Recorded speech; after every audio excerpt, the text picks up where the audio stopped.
Trypan blue exclusion is used to count cells and calculate cell viability. Transfer 900 microliters of trypan blue into a 5 ml round bottom tube. Gently disperse cells by pipetting to homogenize the solution. Add 100 microliters of cell suspension to the tube containing trypan blue and homogenize by gentle pipetting.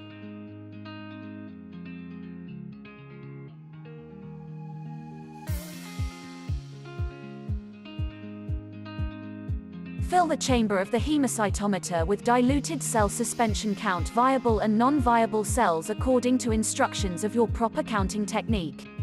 Be careful to count individual cells in a cluster. Dead cells appear blue under a microscope, whereas live cells exclude the dye and appear mostly clear. Determine cell viability and the total number of viable cells in your cell suspension.